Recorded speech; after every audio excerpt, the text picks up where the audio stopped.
Please welcome Representative Carol Alvarado. Good morning. Good morning. Who is here despite the fact that she's got amendments on the bill that's going to be on the floor today. So, we're very lucky for her to come. And so we're going to chat for a while. Representative Rodriguez is going to join us, and Representative Alvarado may have to leave sort of in the process of that. So we're going to whip on through this. Okay. So thanks for coming. Glad to be here. Appreciate it very much. One of the things that the kids here are doing is learning about leadership and trying to sort of look into the future in a way. Could you tell them a little bit about how you got engaged with public service, kind of the path you took? Sure. First of all, good morning, and thanks for inviting me. My name is Carol Alvarado, and I represent a district in the East End of Houston. The East End of Houston it's very much like the east side of Austin, but I grew up in a lower to middle income neighborhood, and I think a lot of the reason that I struck up wanting to be in public service was because where I grew up where there were a lot of environmental issues, and I felt like we were getting the short end of the stick on a lot of things. No parks, and the streets were bad, and we had ditches and no sidewalks. So I think being exposed to all of that and seeing some of the injustices and some of the unfairness and some of the discrimination, mostly when it came to the environment, a lot of chemical companies in our neighborhood, and they were just polluting the heck out of us without any kind of explanation. And so I got involved and started engaging in local politics and the Democratic Party, and started volunteering, helping candidates that ran for office. So if anybody is out there thinking that they want to run for office, I suggest that you do a campaign. You go out and volunteer in a campaign, because it will make you a better candidate. It will make you a better office holder if you know what it takes. It's a lot of blood, sweat, and tears to get to this place, because you have to get out there and basically sell yourself, sell your message, and it takes money. So you have to go out and raise money and meet a lot of people, knock on a lot of doors. I'm a firm believer in grassroots politics, even though we're in the cyberspace age where everything is done on the internet. And I still believe that you have to reach out and touch people face to face and let them know that you were there to listen to what their concerns are. So you started doing a sort of community-based environmental was kind of the things that triggered your involvement. What do you think is really interesting you and driving you now? Oh, there are so many things right now. Well, our state is in a flux, and some people don't want to admit that our state is in a flux because they help to contribute to make it what it is. And we have a lot of issues dealing with our budget. I don't know if y'all been keeping up with it, but we had to cut $4 billion from our school finances, and that's a lot of money. And I'm irritated because we have $6 billion, a little over $6 billion sitting in a savings account called the Rainy Day Fund. And I'm of the belief, me and 48 other people are of the belief that we ought to tap into that money to fully fund our schools.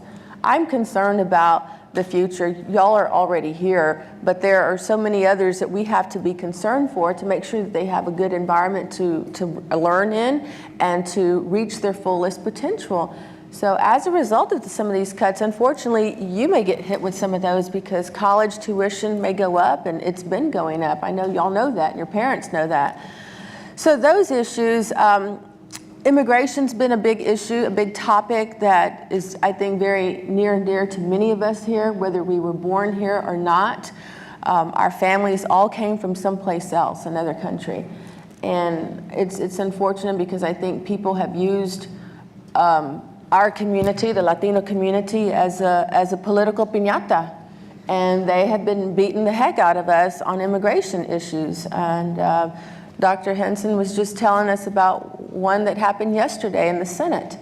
And so there's so much hate out there, and it's surprising because you would think that here we are in 2011, that a lot of those issues have died down and people are more accepting, and I can't help feel the opposite. And this session has proven that, and I think women have taken a big hit. There have been a lot of cuts to women's health initiatives.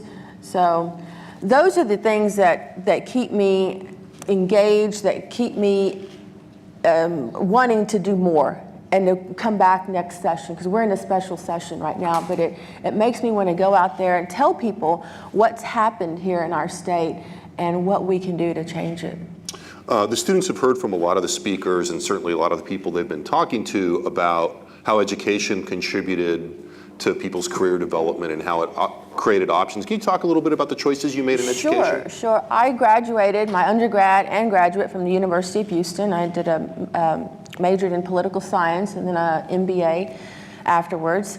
And it is necessary. It is necessary for anything you're going to do. And I know, it's fun and you make friends, but you really take advantage of this time and learn, absorb everything that you can, because this information stays with you, and believe it or not, it is very useful and will determine how successful you are. You're at a wonderful university. I wish I could have come here. I just couldn't get it together, but I went to a great university.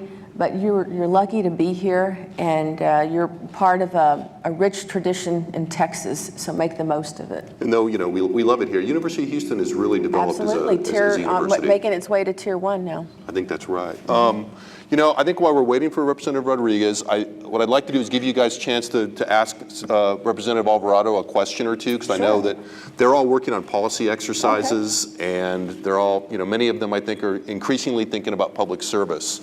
So we're going to bring the mic, and I'd like to open it up for questions.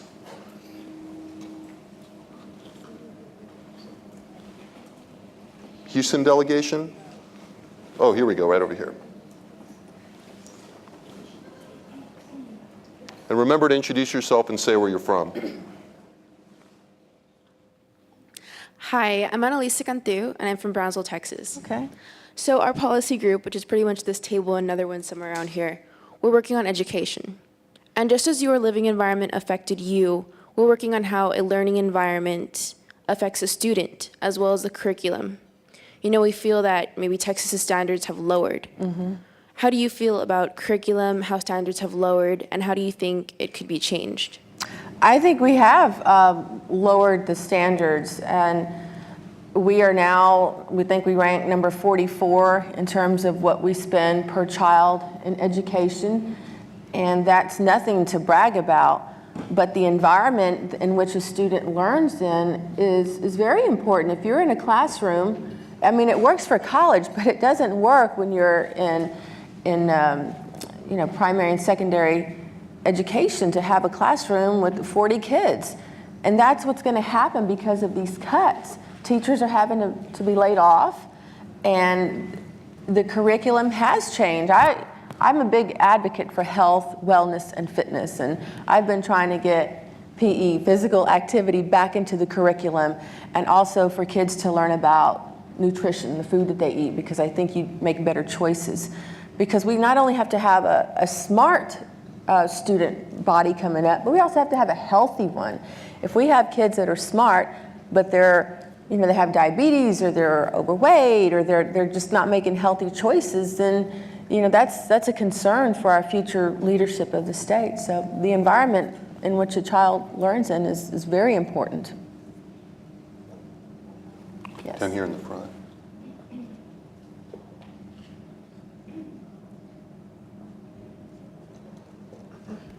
Hi, I'm Sarah from Dallas, and I just would like to ask you, what, in your opinion, has gone wrong with the education and the money stuff issues?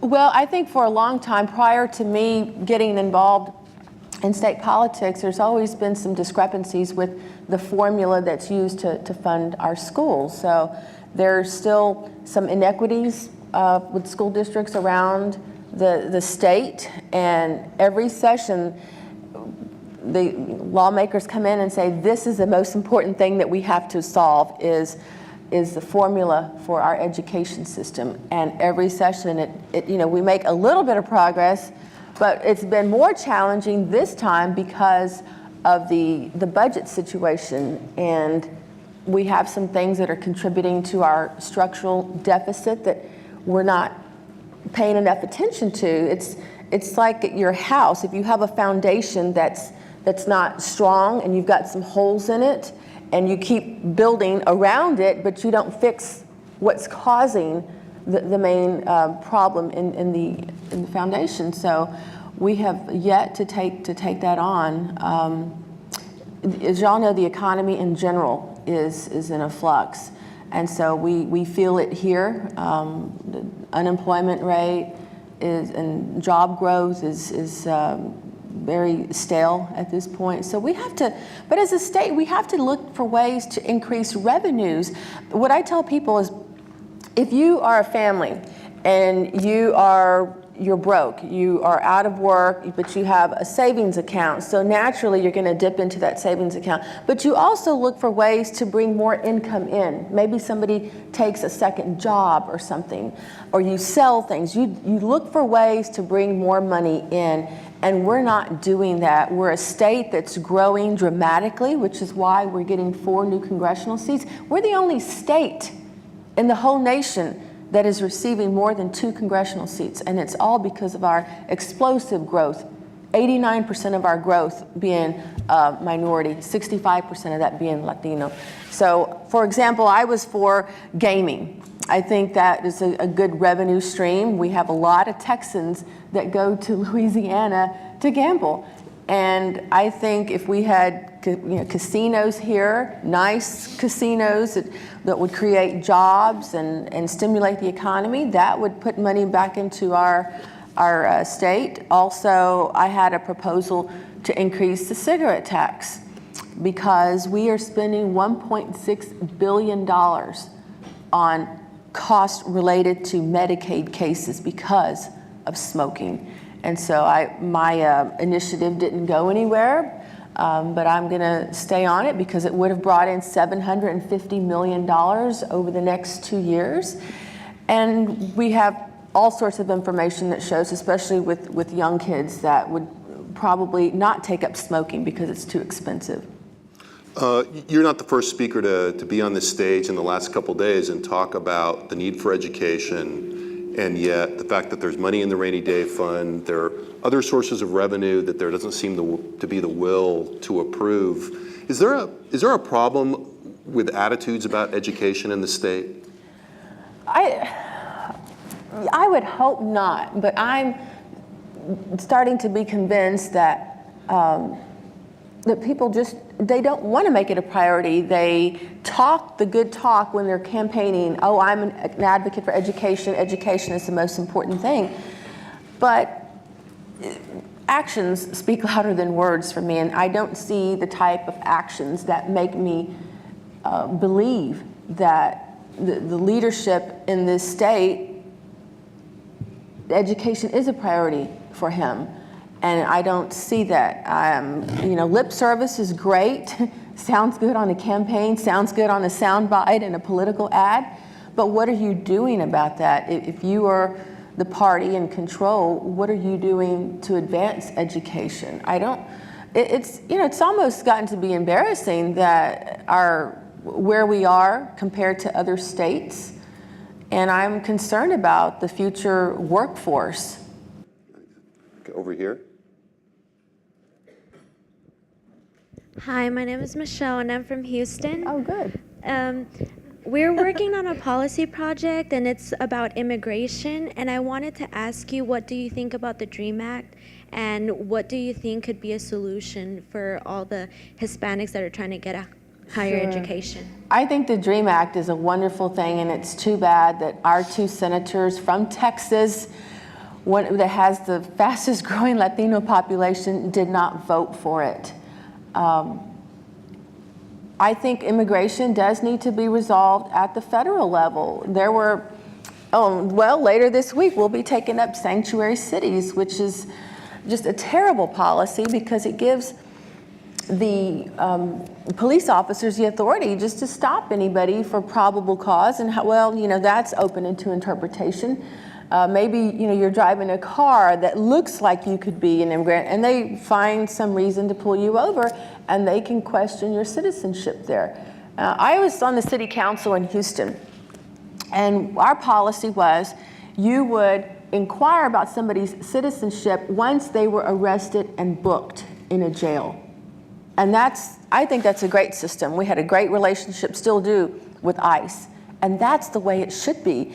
I'm concerned that this is going to cause an uproar in the community. I think it's important for the community and police officers to have trust in one another. And I think this is going to break that trust. And it's taken so long, especially in communities where you've had issues of police brutality or incidents with police officers. And we've worked so hard to overcome that. And I think this is one policy that is, it's a misplaced priority. It's because somebody's running for a higher office that they felt this was something they needed to do. So I hope we're able to convince our federal lawmakers to secure the borders and to let the federal government handle that. Over here. I was wondering how you would prioritize the issues facing Texas right now, or the nation, between education, the environment, immigration, healthcare, and the economy. I think the economy is first because it's what makes everything else work. So the economy is one, and I would say education is second, because we have to be competitive, not just within our own state and within our own country, but globally we have to be competitive. And if we're not, I mean, we're seen as the most powerful nation, the most educated, the most advanced, and now we're getting surpassed by so many other countries because they invest more in education. So I think those are the two biggest issues. Okay, one more. I see Representative Yeah, Rodriguez and then I'm gonna outside, have so to we'll cut switch you out. guys out. Okay, good. Okay.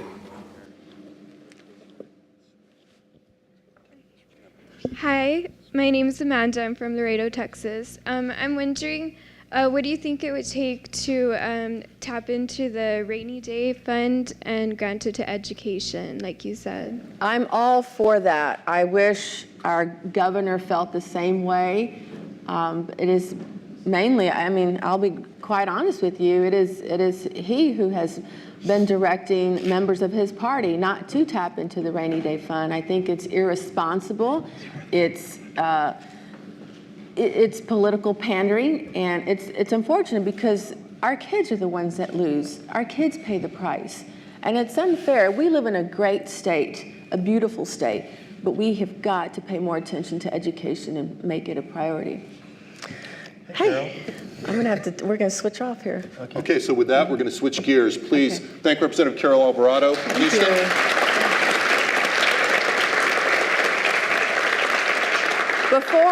Before I go, let me again thank you for being here, and thank you for listening to what I have to say. I hope that there was something that struck a chord with you, that there's something that makes you want to enter public service.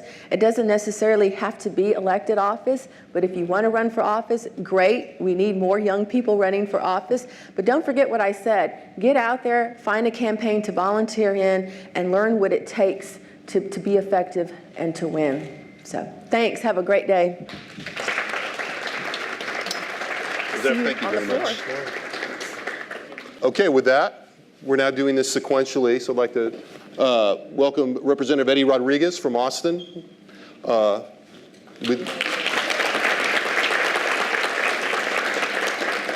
The Austin contingent isn't going to do any of this woo-woo. You're getting kind of outdone by the Houston folks, I just want to say. There's probably more Houston folks here than Austin. There we go. There you go. All right. I'm actually from McAllen in the Valley. Is anyone from the Valley? Everywhere I go, there's some people from the Valley. It doesn't matter. Is he good or what? He got two. Well, we started by asking, thanks a lot for coming. I know you guys are super busy, and we'll get you back to the floor. We started by asking Representative Alvarado how she got started in public service, kind of what her trajectory was. So we'll ask you the same thing. Well, it's for me, it started when I was fairly young. I was probably in middle school, or it was called junior high when I was there. Junior high, and I really started getting into politics by watching a documentary about Martin Luther King, and it just fascinated me. And from that, I saw MLK, and then from there you get to John F. Kennedy, and then you get to LBJ, and I just started reading up on MLK and then Cesar Chavez, and I just kind of got into it that way.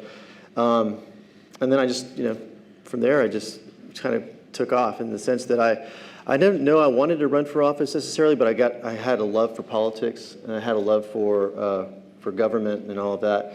And so when I went to college, I went to St. Mary's University for a couple of years before I transferred to UT. I was a government major and then a poli-sci major here. We love that, really. Yeah, I loved it. It was great. So it's just something that I can hardly remember when it started. I don't even know how old I was when it happened, but it was something that I always just kind of felt, which is really weird because I didn't have anybody in my family who was in politics at all. I mean, there's no one really. I think I had like an uncle who was a judge or something. He was like my dad's second cousin or something like that, But it was not in the family, really. Right. So it was just one of those things where I got started. And when I was at St. Mary's, I was a freshman senator. I ran for that, and UT. Once I got to UT, though, that was all on hold because my largest class at St. Mary's was 20 students. My first class at UT was 300 students, and it was a biology class. I mean, it just blew me away. And so no more big fish in a little pond kind of thing. It was a small fish in a big pond when I got to UT. And so I kind of was on hiatus for a while, and then just kind of just picked it up again in 1996, before all y'all were born. And started working on Bill Clinton's campaign in South Texas, and I was doing that, and that kind of got me back into it. And then after that, what did you do? Because didn't you? Well, yeah. Then I worked. I worked at the Capitol. Something I always thought I wanted to do. So I worked for a state representative. I was his chief of staff for like 5.5 years or so. And then he got redistricted out, which is what we're going through right now, is redistricting. And back that was in 2001, I guess. And so he got paired with 2 other House members here in Austin, and he didn't want to run again. And so I said, well, I'll give it the old Longhorn try, and ran. There were 6 of us running in the primary, and I made it through that, and I've been there since 2003. Talk about the issues that are kind of driving you right now and that are really on the front burner. The students are working on policy exercises where they, through the application process, they chose problems that were important to their community, and are now working on analysis and proposals for that they'll be presenting to the Capitol on Thursday. Talk a little bit about what's out there issue-wise that really seems important to you. Well, I'm sure Carol mentioned it. The budget is really big right now. But I'm not going to talk. I guess I can talk about that, but I want to talk about some other issues, because the thing is that's going to, unfortunately, until we fix some major fundamental problems, we're always going to have this kind of shortfall problem. Just happens to be really bad right now, but we did some things in 2003 and 2005 with our tax system that's going to always keep us in this situation where we're going to be short every year, and it's a really big, it's really unfortunate. It's just one of those things where under the guise of property tax cuts, we've put ourselves in a hole, and I don't see us getting out of that until we have some dramatic changes, not only in the governor's office, but just all around. We have to really fix that problem. But the things that so not to talk about something that's so grand, but some things that are important to me, I've always been a strong proponent of affordable housing, and that's a big issue for me. And that's an issue that I've worked on ever since I've been in office. Renewable energy is a big issue for me as well. I think it's harder than you would think to talk about. I had 2 bills that had to do with plug-in vehicles, electric cars, that didn't make it through, and it's difficult. It's even for me. I should know this by now. We're an oil and gas state. You know what I mean? Everyone just kind of feels that's what this state's all about. So there's this kind of the sense that anything that tinkers with that is not good policy, but that's not necessarily true. But that's one of the things that because with renewable energy and with electric cars and that, you're not only talking about a better environment, a cleaner environment. You're talking about a new technology. You're talking about a new economy as well. We have Toyota here in Texas, and I think they're going to start building some other cars here. It's an opportunity for us to kind of diversify our economy, and I think that's really kind of the direction I want to see us going in, is to diversify our economy a little bit, and I see doing that with solar especially. That's one thing that we're not doing in Texas as much as we should be doing is solar. It's an opportunity for us to really diversify our economy, and so that's another issue that's really important to me as well. As you talk about something like pursuing legislation related to renewable energy, the almost reflexive resistance from oil and gas, it kind of points to something about the way that policy proposals work through the process, right? These things rarely get done quickly. Never. Yeah, they're never done quickly. Talk a little about why that is. Well, I mean, because you have a thing called the lobby. I don't know if you all know what the lobbyists are. It's a big deal. It's another thing that no one really talks about that much because it's not very sexy and people don't really understand what it means. But campaign finance is really, it's a big deal. Unlike, like, say, the city council, for example, here in Austin, you have, I think it's a $300 limit on what an individual can give to a candidate. I don't have a limit. If someone wants to give me $100,000, they can give me $100,000. Now, I don't have to take it necessarily, but there's no limit on what I can take or the governor can take. Or as a campaign contribution. As a campaign contribution, clarify. yes, as a campaign contribution, definitely. Thanks. So you have an influence there, whether we want to all admit this thing or not. I mean, if it's a battle between, say, Time Warner Cable and AT&T, for example, if Time Warner Cable is giving a lot more money to representatives and senators, well, they might have a little bit of an edge, no matter how you cut it. It's just the way it goes. And so that's the reason. Part of the reason why things take so long is because of that influence. So you do have outside forces that are wanting to slow some things down, and then you also have tradition. And so you have people that aren't really accustomed or used to a new idea, and there's members that have been there. I mean, I'm going on 10 years almost. I can't even believe it. There are members that have been there 20, 25 years. You know what I mean? And so they're just like, I've never heard of electric vehicles. What is that? I don't understand that. And so they're slow to change. Right. But that has its advantages as well, actually. The system's sort of designed that way, right? Well, plus we don't meet every year. We meet 6 months every other year, 140 days every other year. So it's really designed to slow things down. And in some respects, that's a good thing because I don't necessarily trust all my colleagues to be around all the time and make all these policy decisions. I wouldn't be happy with that either. So in some respects, even the bad things, the way what I would call bad things, they don't make it either because it's just, things are just meant to be slow and gradual. It's a pretty fine filter, as it turns out, right. I think, in a lot of ways. I want to open up for questions, but I want to ask you one last thing. There's been there's a big emphasis in the academy for obvious reasons for these students on education. Talk a little bit, and you talked about going to St. Mary's, going to UT, and I know that you're in the final stages of another educational step. Talk a little bit about your educational decisions and how you decided what and when. Well, for me, and this is for those of us from the Valley who are here, I couldn't wait to leave. I just wanted to experience life outside of my home, And so school was always something that was a focus for me and also for my parents. Was to you're not going to be able to succeed unless you move on. And so I kind of just took that to heart at a very early age, and I knew that I was going to go off to school. I mean, you have a university in the Valley, but I just knew that I wanted to experience something else. So for me, it wasn't a choice at all. It was just, it was one of those things when I was, even a junior or maybe even a sophomore in high school, I was looking into different schools and figuring out what I wanted to do. I chose St. Mary's for a couple of reasons. I hope I'm not getting too No, it's great. I chose St. Mary's because I checked it out. My mom was from San Antonio, and so I always saw the school. I liked the idea of having a smaller school. What happened was I didn't have any friends there that I went to high school with, right? So a lot of my friends were here at UT, and so I said, well, this is different and a lot cheaper. UT used to be cheap. I don't know what it's like now. I don't think it's very cheap now, but it's still cheaper than St. Mary's. It's still cheaper than St. Mary's, I'm sure.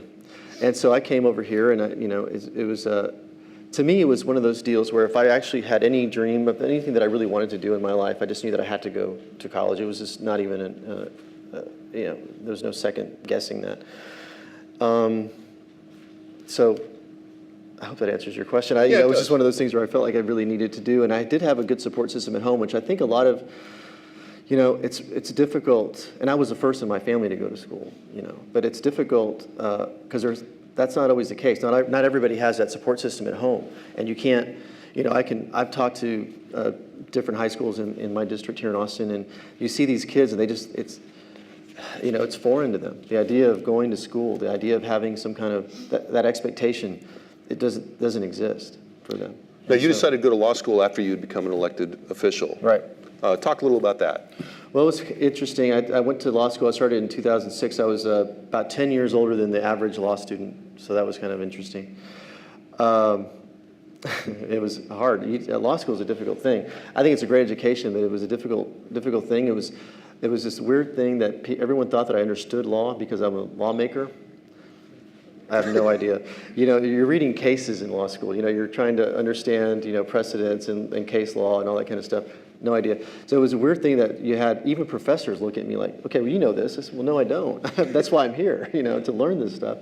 So it was pretty interesting. It took me a little bit longer to finish up because I went through a session during that time. So, but it was a great experience, great education, law school. Anyone who wants to go to law school here, I really do recommend it.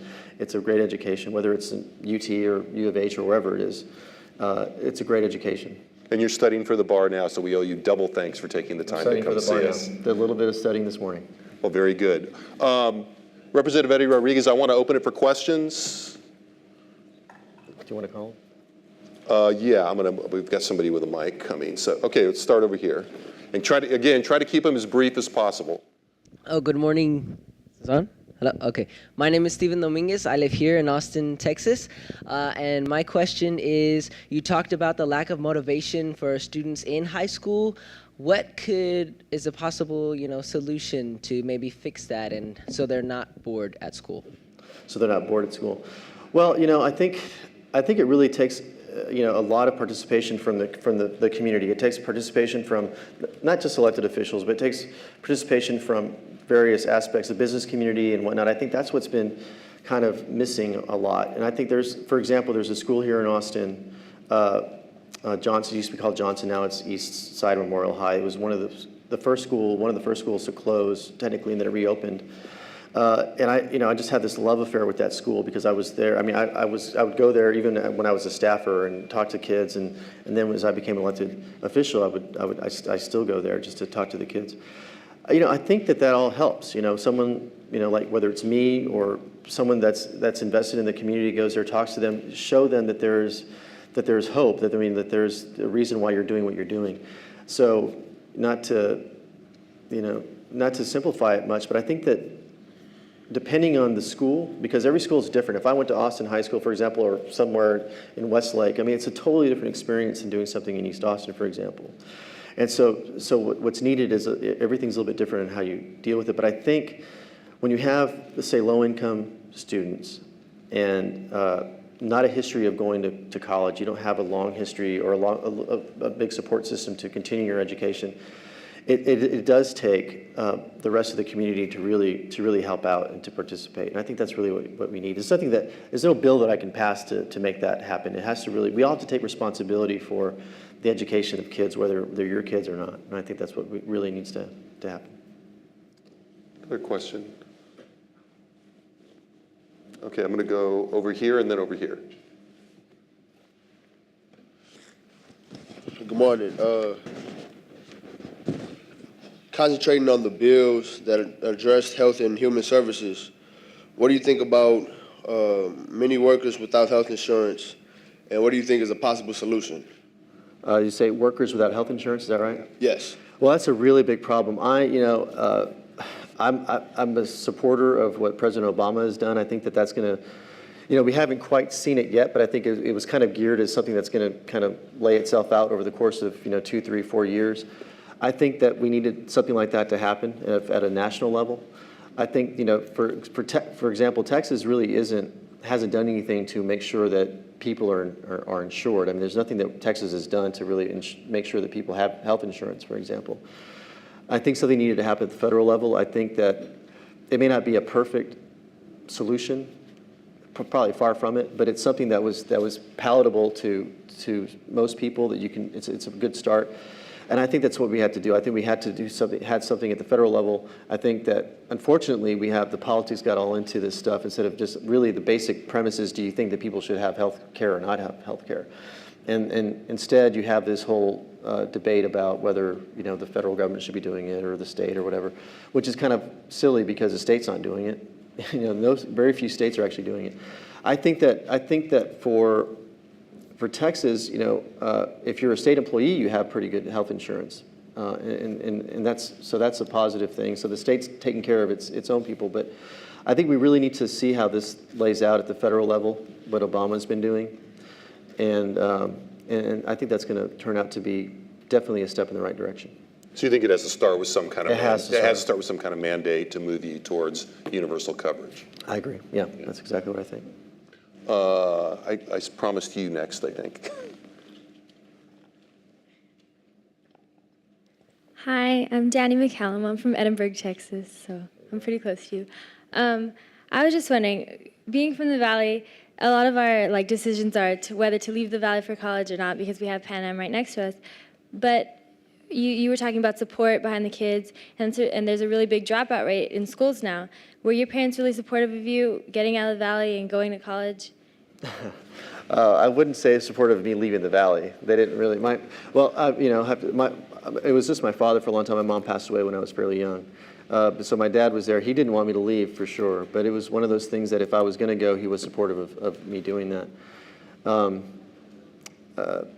I think that the thing that happens with places like South Texas or even Laredo or El Paso or other places is you have this brain drain kind of thing, and I know that you may have talked about this at some point or not, I don't know, but you have people that leave to go to school and they don't come back. And one of my best friends, her name was Anna, she went to medical school and just always wanted to go back home to be a doctor back home. And I remember even when I went to St. Mary's, one of my favorite professors was a government professor, and he said if you really care about where you come from, you get your education and you go back and you change where you're from if that's what if you really feel like you want to do that, need to do that.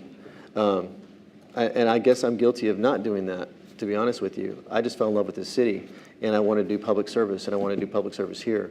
But I think that's and I go to the Valley now.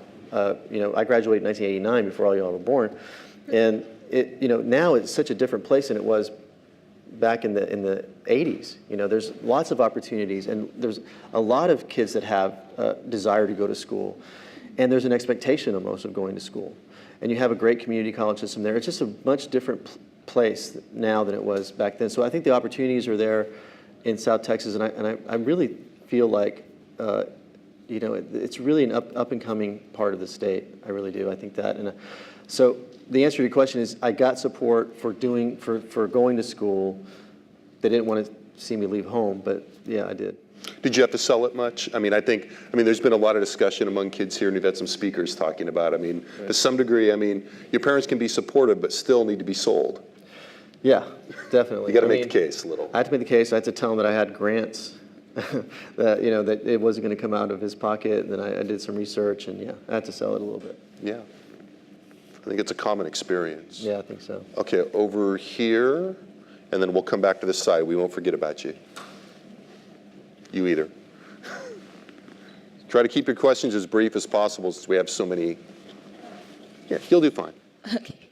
Hi, my name is Alexa Edwards, and I'm from Dallas, Texas. And I just wanted to know, the standards of curriculum really wave over our heads, and I know that you and Representative Alvarado talked about the learning environment, but I was just wondering, do you believe that the curriculum, whether at state level or national level, should be lowered to meet students' needs as they have been, or raised to encourage them to do better so that our education improves? That's a really great question. It really is. And I think that there's probably a kind of a softball answer to that, and there's the hardball answer to that. And the hardball answer to that is going to be that I think you have to raise the standards. I think you just have to. It's kind of like, I liken it to, I did a little bit of substitute teaching at a junior high when I was probably 24 or something like that. The most horrible experience in my life was being a substitute teacher at a junior high. But what I saw was it was really incredible what I experienced there, in the sense that what ends up happening, especially if you're a substitute teacher. So I'm sure when the real teacher was around, and she was on maternity leave, so she was gone for like 3 months. What ends up happening is that everything kind of goes down to the lowest factor. The kid that was the most trouble, let's say, that just was always acting up. Everything just kind of ended up revolving around that one or two kids.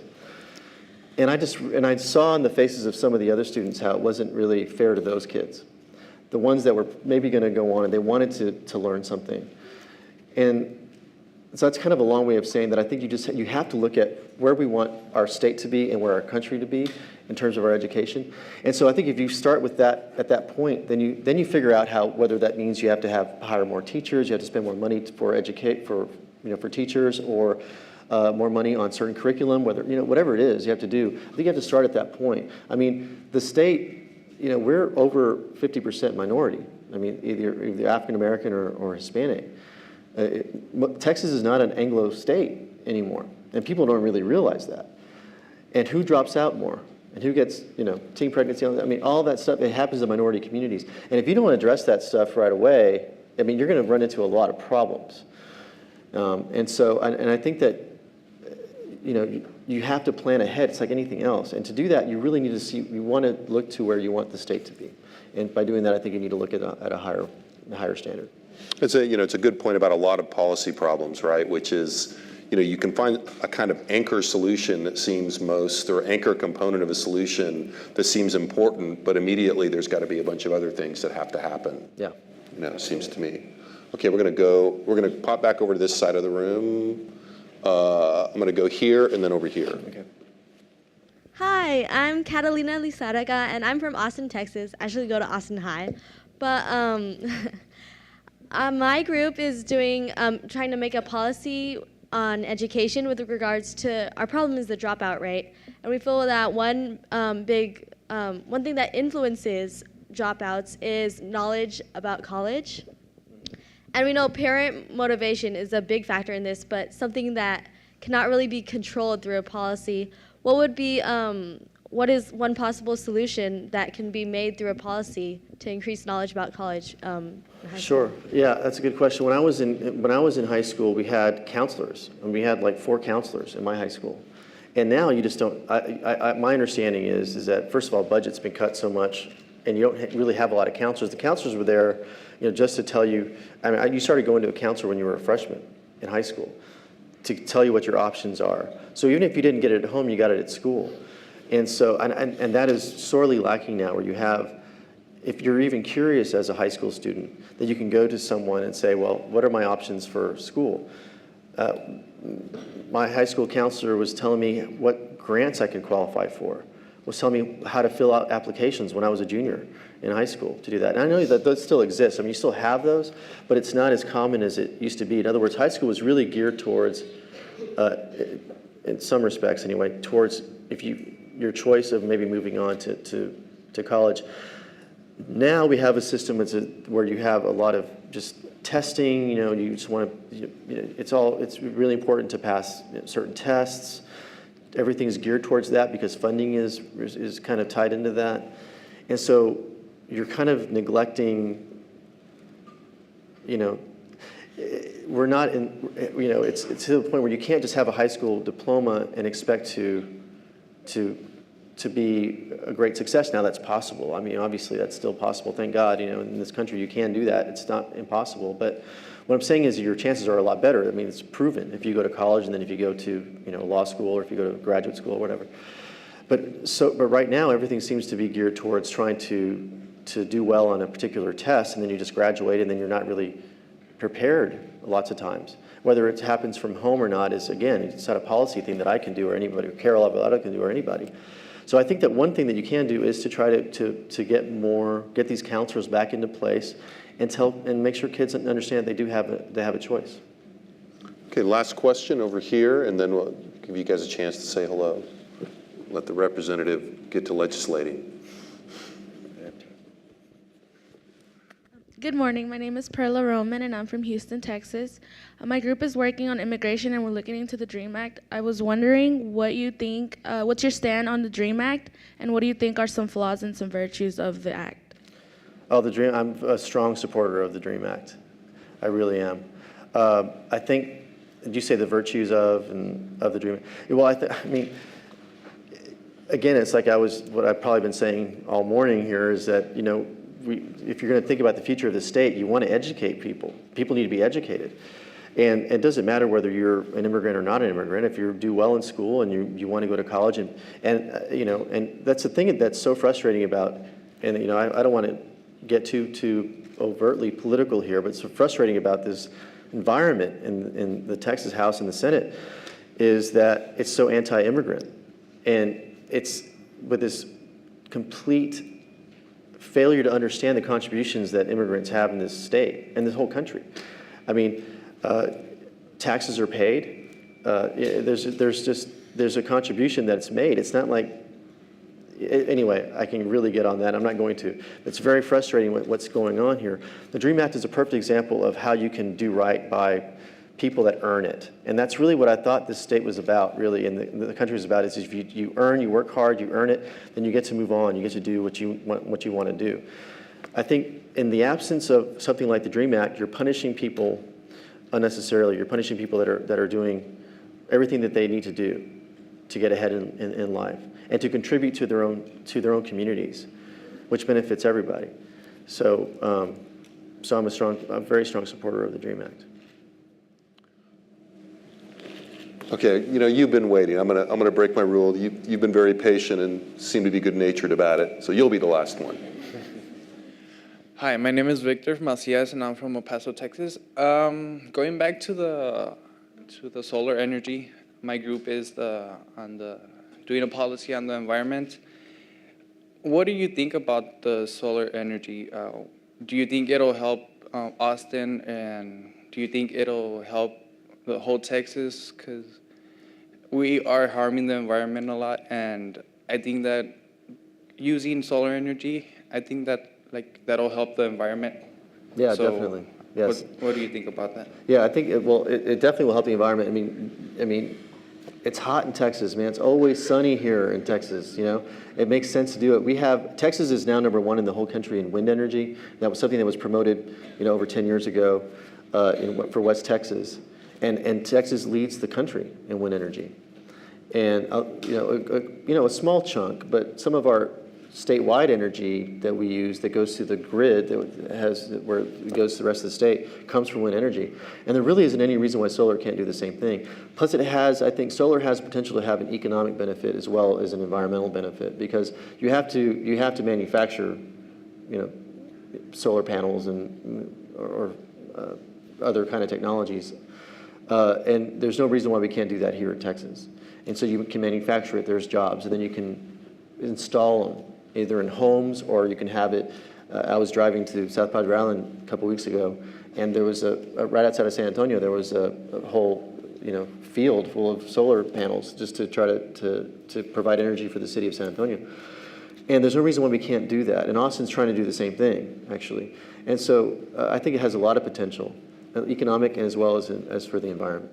From a policy perspective, is there a way to encourage that? Yeah, and we've tried it, and I've tried it for 2 sessions now, and that is there are some state monies, but the one thing that I try to do is to say that a certain percentage of our state's energy is going to come from solar, and that just hasn't passed the last 2 sessions I've tried it. And ironically, though, the wind energy people have been trying to fight that. Because they've gotten the piece of the pie, so they don't want solar to get to it. It's kind of ironic, but it happens. Well, in a way, that's what a concrete example of your earlier point about, you sort of summarized it as the lobby, but people get in there and interests are all fighting. You can stymie. It can slow down the adoption of solutions in ways that aren't intuitive completely. Sure, and the interest of some of the lobby or whatever is to slow things down. It's very easy to slow things down in the legislative process. It's a lot easier to slow it down than to do it. Right. With that, please thank Representative Eddie Rodriguez. We have a gift for you. Okay.